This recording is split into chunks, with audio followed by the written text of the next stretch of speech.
भाई और बहन का एक अटूट और पवित्र रिश्ता होता है। भाई को बहन की और बहन को भाई की हमेशा जरूरत होती ही है। उनके बीच जितने भी झगड़े हो जाएं, कितनी भी लड़ाइयां हो जाएं, लेकिन जरूरत होती है तो वही सबसे आगे खड़े होते हैं। तो आइए दोस्तों, आज हम जिगरा मूवी को एक्सप्लेन करते हैं। फिल्म की शुरुआत होती है सत्या और उसके भाई गुनगुर से। इनकी माँ इनके बचपन में ही गुजर गई थी। विदा ने इन्हीं मासूमों के सामने खुदकुशी कर ली थी। बस उसी हादसे के बाद अपने भाई को प्यार करने वाली सत्या अपने भाई के लिए एक ऐसा कवच बन जाती है जिसे भेद पाना असंभव सा मालूम पड़ता है। पिता के गुजर जाने के बाद ही दोनों अपने बड़े पापा और अपनी बड़ी मामी के साथ में रहने लगे थे, लेकिन सत्या और अंकुर को देखकर ऐसा बिल्कुल भी नहीं लगता था कि ये उनके परिवार के हिस्से हैं। सत्या अपने बड़े पापा के रिजॉर्ट पर इवेंट मैनेजर का काम करती है और वो उन्हें सर बुलाया करती है। वहीं अंकुर पढ़ने में स्मार्ट है और कोडिंग करता है। वो अपना करियर भी उसी में बनाना चाहता है। वो इन सारी चीजों में बहुत ज्यादा एक्सपर्ट है। वो चाहता है कि उसके बड़े पापा इस पर पैसे लगाएं। उसका कजन भाई है कबीर, जिसे सत्या बिल्कुल भी पसंद नहीं करती है। तो कबीर यहाँ पर अंकुर की कोडिंग अपने पिता को दिखाता है और इस पर पैसे इन्वेस्ट करने की बात कहता है। उसके पिता मान जाते हैं और वो दोनों को हंसी दाऊ नाम के देश में भेजकर इस प्रोजेक्ट पर काम करने को कह देते हैं। सत्या तो अंकुर के लिए बिल्कुल नहीं मान रही थी कि वो उसे वहाँ नहीं भेजेगी, लेकिन बात करियर की थी,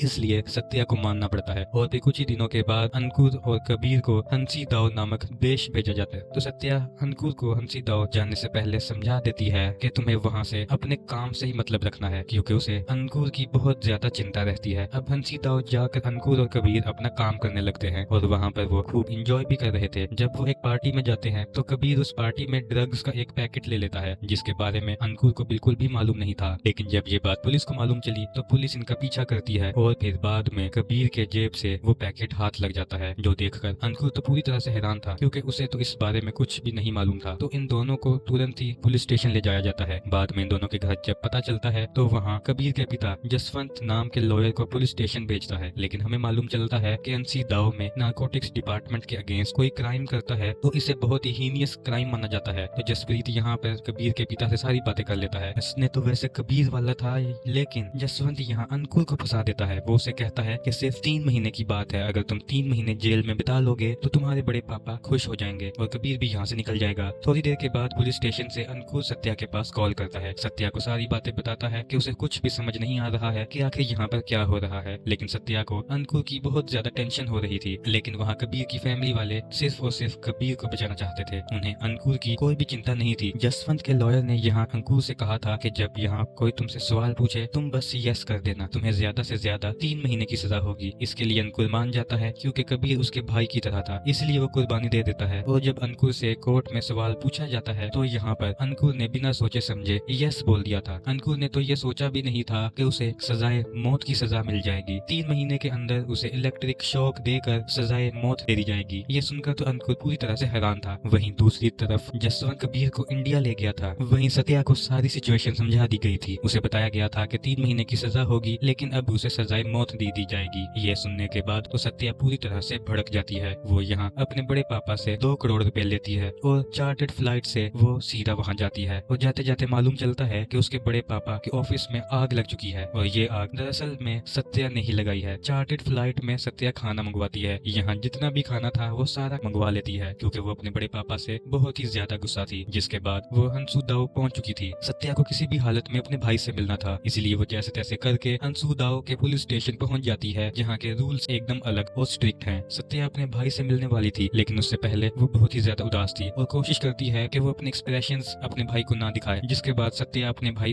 अंकुर से मिलती है। अंकुर जब यहाँ सत्या से मिलता है तो उसे देखकर बहुत रोता है, क्योंकि अंकुर ने बिल्कुल भी नहीं सोचा था कि इतनी सी प्रॉब्लम की वजह से सजाए मौत दे दी जाएगी। और सत्या यहाँ पर अंकुर से वादा करती है कि वो उसे कुछ भी नहीं होने देगी, चाहे जो भी हो जाए। तो सत्या यहाँ पर अपने भाई अंकुर को बाहर निकालने के लिए वो सब कुछ करने वाली है जो वो कर सकती है। फिलहाल तो वो बेघर है, लेकिन उससे पहले उसे लॉयर ढूंढने हैं और उनसे मिलकर अंकुर को जेल से छुड़ाना है। लेकिन ये इतना आसान नहीं था। वो बहुत सारे लॉयर से मिलती है और उन सभी का कहना ये था कि अंकुर जेल से बाहर नहीं आ पाएगा और जो सजा उसे मिली है वो तो उसे मिलकर ही रहेगी। हम सिर्फ आपके लिए इतना कर सकते हैं कि अंकुर को जो मौत की सजा है हम उसे डिले कर सकते हैं, बाकी जो सजा उसे सुनाई गई है वो सजा तो उसे मिलकर ही रहेगी। और यहाँ हमें मालूम चलता है कि दरअसल में हंसीदाओं के कानून जो है वो बहुत ही ज्यादा स्ट्रिक्ट हैं। छोटी छोटी प्रॉब्लम की वजह से यहाँ फांसी दे दी जाती है या फिर बहुत ही कड़ी सजा दी जाती है। ये सारी बातें सुनने के बाद सत्या पूरी तरह से उदास हो जाती है और तभी भाटिया नाम के आदमी से मिलती है और मालूम चलता है कि भाटिया का भी बेटा इसी जेल में बंद है और वो भी बहुत कोशिश कर रहे हैं, लेकिन अब उन्होंने कोशिश करना बंद कर दी है। 20 साल पहले वो छोटा मोटा गैंगस्टर हुआ करता था, लेकिन अब वो एक सीधा साधा इंसान बन चुका है। लेकिन जब भाटिया सत्या से मिला तो उसे मालूम चला कि भाटिया से एक बड़ी गुंडी तो सत्या है, क्योंकि वो किसी से भी नहीं डरती। सत्या यहाँ पर भाटिया से कहती है कि उसे अपने भाई को बाहर निकालना है, लेकिन भाटिया उसे समझाने की कोशिश करता है कि एक बार नारकोटिक्स में कोई फंस जाता है तो वो उस जेल से वापस नहीं आता। जिसके बाद भाटिया और सत्या यहाँ पर मुथु नाम के एक आदमी से मिलते हैं और मुथु का बेटा चंदन भी उसी जेल में बंद है। और मालूम चलता है कि मुथु पहले एक पुलिस ऑफिसर रह चुका है, लेकिन उसे बाद में सस्पेंड कर दिया गया था। लेकिन मुथु एक पुलिस वाला था, इसलिए हंसी दाव में बहुत सारे पुलिस वाले उसे पहचानते हैं और उसकी काफी अच्छी पहचान भी है। सत्या एक बात तो समझ चुकी थी कि लीगल तरीके से तो वो अपने भाई को जेल से बाहर नहीं निकाल सकती, उसे कुछ तिकड़म ही लगानी पड़ेगी या फिर उसे जेल तोड़कर ही अपने भाई को बाहर निकालना पड़ेगा। ये बात जब मुथु सुनता है तो वो यहाँ पर सत्या को पहले ही चुप कर देता है और कहता है कि इसके बारे में सोचना भी मत। दूसरी तरफ जेल में हम अंकुर को देख पाते हैं, जिसका हाल बहुत ही ज्यादा बुरा था। वो यहाँ पर कुछ पुलिस वालों से बताने की कोशिश कर रहा था कि उसे गलती से यहाँ पे भेज दिया था, उसकी गलती कोई नहीं थी। यहीं पर हम एक इंडियन लांडा नाम के एक ऑफिसर को देख पाते हैं, जो कि दिखने में तो हिंदुस्तानी है, लेकिन वो पूरी तरह से हंसी दाव का एक पुलिस वाला है, जो कि अपने आप को पूरी तरह से हंसी दाव का ही मानता है और बहुत ही ज्यादा स्ट्रिक्ट है। छोटी छोटी बातों पर जेल के लोगों को बुरी तरह से मारता है। तो जेल के अंदर अंकुर की कुछ लोगों से दोस्ती भी हो जाती है, जिनमें रायन था और यहाँ मुथु और भाटिया का बेटा चंदन और डोनी भी शामिल थे। वहीं दूसरी तरफ सत्या और भाटिया बात कर रहे थे कि अगर मुथु हमारे साथ मिल जाए तो वो लोग जेल को तोड़कर सभी को बाहर निकाल सकते हैं। लेकिन मुथु कहता है कि ये इतना आसान नहीं होगा। सत्या कहती है कि तुम हमें बस ब्लूप्रिंट दे दो, उसके बाद सारी प्लानिंग हम कर लेंगे। लेकिन मुथु बिल्कुल भी नहीं मान रहा था। तब यहाँ सत्या उसे कहती है कि चलो फाइट करते हैं, जो भी फाइट जीता उसकी बात मानी जाएगी। अगर मैं फाइट जीती तो तुम्हें हमारी टीम में शामिल होना पड़ेगा और अगर तुम जीते तो हम इस प्लानिंग को यहीं पर खत्म कर देंगे। फाइट होती है। शुरुआत में सत्या बहुत पिटती है, लेकिन आखिर में सत्या ये फाइट जीत जाती है और अब मुथु उनके साथ हो जाता है और प्लानिंग का हिस्सा बनता है। वो बहुत ही अच्छी प्लानिंग करने लगते हैं कि आखिर जेल से किस तरह से बाहर निकला जाए। वो क्योंकि पुलिस वाला था इसलिए उसे जेल के बारे में अच्छा खासा नॉलेज होता है। अब क्योंकि उनके पास पुलिस स्टेशन का ब्लूप्रिंट था, इसलिए वो यहाँ पर एक प्लानिंग करते हैं कि वो बच्चे को केटरिंग वाले काम में लगाएंगे और किचन में एक बहुत बड़ा विस्फोट करा के किचन के द्वारा ही पाइपलाइन के द्वारा वो उन्हें बाहर निकाल सकेंगे। लेकिन ये इतना आसान नहीं होने वाला। अब सत्या अंकुर से मिलने फिर से जेल में जाती है और उससे कहती है कि वो जल्द से जल्द बाहर आने लगा है। दूसरी तरफ अंकुर भी मुस्कुराते हुए अपनी बहन सत्या से कहता है कि उल्टी गिनती करना शुरू कर दीजिए कि वो जल्द ही बाहर आने वाला है। सत्या यहाँ पर अंकुर के चेहरे को देखकर समझ गई थी कि वो कुछ छुपा रहा है और हमें मालूम चलता है कि पुलिस स्टेशन के अंकुर के जो दोस्त हैं रायन, चंदन, टोनी, ये सभी मिलकर भी जेल से भागने की बहुत ही बड़ी प्लानिंग कर चुके हैं। रायन ने अपने साथ अंकुर को भी शामिल कर लिया था और रायन अंकुर को बताता है कि वो वॉलंटियर्स बनकर मेडिकल रूम के पीछे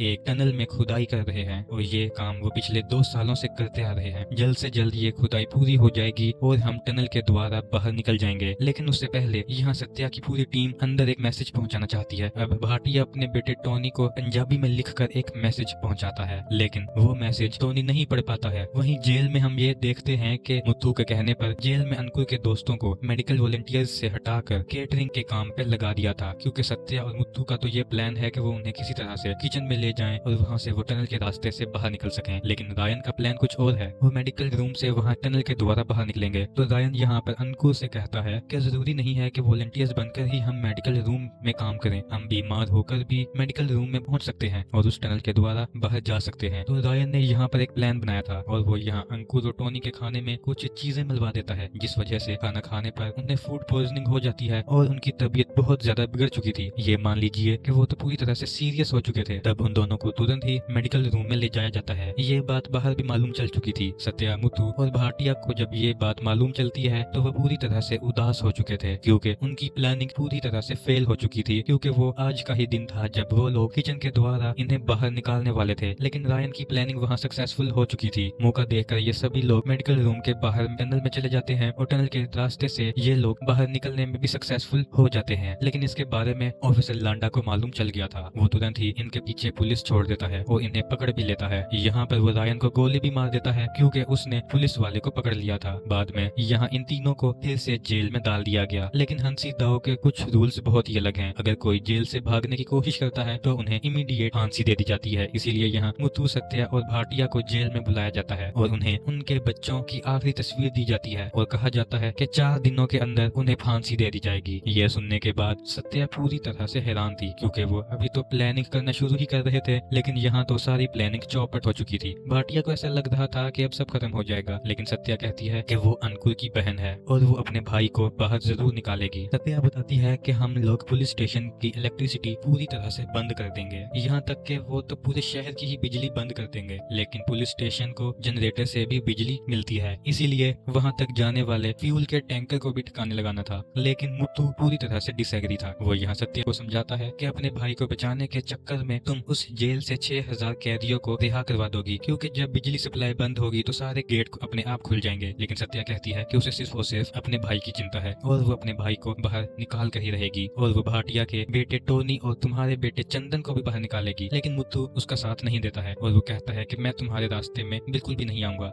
यहाँ दूसरी तरफ सत्या और भाटिया मिलकर सारी प्लानिंग करते हैं। वो लोग एक बहुत बड़ी टीम बना लेते हैं और जब वो फ्यूल के टैंकर को ठिकाने लगाने वाले थे कि तभी यहाँ पर मुत्तू आ जाता है और वो पुलिस वालों को सब कुछ सच बताने के लिए जाने वाला था, लेकिन सत्या उसे बीच में रोकती है और उसके साथ फाइट करने लगती है। मुत्तू भी यहाँ पर सत्या को पूरी तरह से मार रहा था, लेकिन आखिर में सत्या उसे पहाड़ से नीचे फेंक देती है। दोनों ही नीचे गिर जाते हैं और जाने अनजाने में यहाँ मुत्तू की जान चले जाती है। अब यहाँ से जख्मी हालत के बाद सत्या भाटिया के पास पहुँचती है। यहाँ से वो मरहम पट्टी करवाने के बाद अपने मिशन के लिए पूरी तरह से रेडी थी और अब पूरे शहर की बिजली सप्लाई भी बंद कर दी गई थी। पुलिस स्टेशन को जो बिजली मिल रही है वो जनरेटर से मिल रही है और फ्यूल भी जल्द खत्म होने वाला था, लेकिन इतनी भी देर वो नहीं कर सकती है क्योंकि उधर दूसरी तरफ अंकुर को मौत की सजा सुनाई जा रही है। उसे इलेक्ट्रिक शॉक देकर उसे जान से मारने वाले हैं ऑफिसर लांडा। लेकिन दूसरी तरफ सत्या ने 3 टैंकरों को पुलिस स्टेशन की तरफ छोड़ दिया था जिसके अंदर बहुत सारे गैस के सिलेंडर रखे हुए हैं, और उससे पहले कि ऑफिसर लांडा इलेक्ट्रिक शॉक वाली बटन प्रेस कर पाते उससे पहले ही वो सारे ट्रक्स पुलिस स्टेशन में घुस जाते हैं और वहाँ पर एक बहुत ही बड़ा धमाका होता है और इस धमाके की वजह से पुलिस स्टेशन का पावर कट हो जाता है और पूरी की पूरी बिजली चले जाती है और सारे कैदी भी अब पुलिस स्टेशन से बाहर आ जाते हैं और वो पुलिस वालों को पूरी तरह से मारने लगते हैं। तभी यहाँ पर सत्या भी पहुंच चुकी थी। सत्या उन कैदियों के लिए मसीहा बन के आई थी। दूसरी तरफ ऑफिसर लांडा अंकुर को शॉक देकर तो नहीं मार पाते, इसलिए अब वो शूट करके मारने वाले थे। यहीं पर चंदन, टोनी और अंकुर थे जो कि यहाँ ऑफिसर लांडा को रोकने की कोशिश करते हैं। ऑफिसर लांडा इन तीनों को पूरी तरह से मार रहा था, तो फिर सत्या पूरी की पूरी पुलिस स्टेशन में अपने भाई अंकुर को ढूंढ रही थी और बहुत सारे पुलिस वालों का सामना भी कर रही थी। पर वहाँ ऑफिसर लांडा जब यहाँ इन तीनों को मारने ही वाला होता है कि सही समय पर सत्या पहुंच जाती है और वो ऑफिसर लांडा के ऊपर स्मोक ग्रेनेड मारती है जिससे कि वो वहीं पर बेहोश हो जाता है और फिर सत्या तुरंत ही अंकुर, चंदन और टोनी को लेकर वहाँ से बाहर निकलती है। अंदर ये चारों लोग एक जगह फंस चुके थे और तभी भाटिया भी हीरो वाली एंट्री करके वैन को अंदर लेकर आते हैं और इन चारों को बैठा कर बाहर जाने लगते हैं। पुलिस वाले अभी भी इनका पीछा कर रहे थे और गोलियां बरसा रहे थे। उन्हीं में से एक गोली भाटिया जी को लग जाती है जिस वजह से वो बहुत ज्यादा इंजर्ड हो चुके थे। भाटिया यहाँ सत्या से कहता है कि वो बस टोनी का ख्याल रखे, मेरी चिंता ना करे, मैं इन सभी को संभाल लूंगा। आगे जाकर वो इन सभी को उतार देता है और वो अपनी जान सेक्रीफाइस कर देता है। इसके बाद वो समुद्र के रास्ते से मलेशिया जाने लगते हैं। मलेशिया बॉर्डर के पास वो पहुंच चुके थे और मुत्तू का एक दोस्त था जो कि नेवी में था, वो इनकी मदद करने वाला था। लेकिन तभी पीछे से ऑफिसर लांडा बहुत सारे ऑफिसर्स को लेकर इनकी तरफ बढ़ रहा था और इनके ऊपर गोलियां भी बरसा रहा था। ऐसा लग रहा था कि ऑफिसर लांडा इन चारों को मार डालेगा, लेकिन तभी यहाँ पर मलेशिया के नेवी सोल्जर्स आ जाते हैं और वो लांडा के सारे ऑफिसर्स को मार डालते हैं। मुत्तू ने अपने नेवी वाले दोस्त से पहले ही बात कर ली थी, इसलिए वो यहाँ पर सत्या और उसके साथियों को बचा लेता है। तो इस तरह से चारों ही आजाद हो चुके थे और अपने घर इंडिया पहुंच चुके थे और अब ये तीनों सत्या के साथ ही रहते हैं। और इसी के साथ इस मूवी की यहीं पर हैप्पी एंडिंग हो जाती है।